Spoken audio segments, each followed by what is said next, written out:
નમસ્કાર ખેડૂત મિત્રો, આપ જોઈ રહ્યા છો અમારી ચેનલ ખેતીનો ચસ્કો. અને આપણે આજે ફરી ચણાના ફિલ્ડમાં છીએ. ખેડૂત મિત્રો, અહીંયા ખેડૂતે ખૂબ સારી ટ્રીટમેન્ટ કરી અને ચણાનો પાક તૈયાર કર્યો છે. પણ સૌથી મોટી ચેલેન્જ એ છે કે આની અંદર વીડ ખૂબ છે, ઘાસ આપ જોઈ શકો છો, આખી જગ્યા પૂરાઈ ગઈ છે. પણ એક જ વસ્તુની તકલીફ છે, તો વીડ. તો જેટલું આપ એને વીડ મુક્ત કરો ને, ખેંચી લો, એટલું તમને ચણાની અંદર ઉત્પાદનમાં ફાયદો થાય. અહીંયા જેટલું વીડ હશે એટલું ચણાની અંદર રોગ જીવાતને બધું ચૂસિયાને બધું આવવાના ચાન્સીસ વધી જાય છે.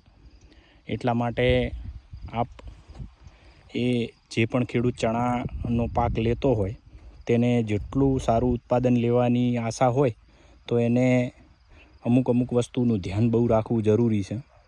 જેમ કે ઘાસ એટલે કે વીડ અંદર ના હોવું જોઈએ.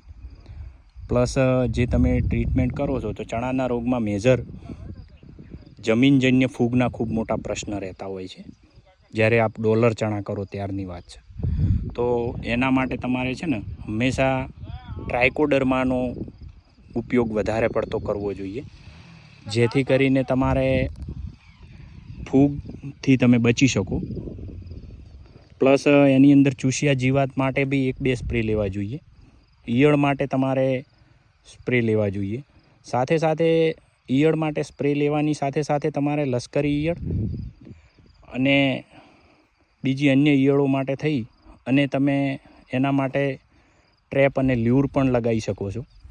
અમુક ખેડૂતો એવું બી કરતા હોય છે કે લ્યુર ટ્રેપ લગાવી દેતા હોય છે, જેથી એનાથી તમે ચણાના પાકને બચાવી શકો છો ઈયળથી પણ, અને એનો ઉપદ્રવ ઘટી જાય છે. તો આ બધા ધ્યાન રાખવાની જરૂરિયાત છે ચણાના પાકમાં. ધન્યવાદ ખેડૂત મિત્રો. આપને અમારો વિડીયો ગમ્યો હોય તો અમારી ચેનલ ખેતીનો ચસ્કોને શેર કરો અને સબસ્ક્રાઈબ કરવાનું ભૂલતા નહીં. જેથી આપ સબસ્ક્રાઈબ કરશો તો અમારો અતિ આનંદ નવા વિડીયોમાં મજા આવશે આપને. ધન્યવાદ.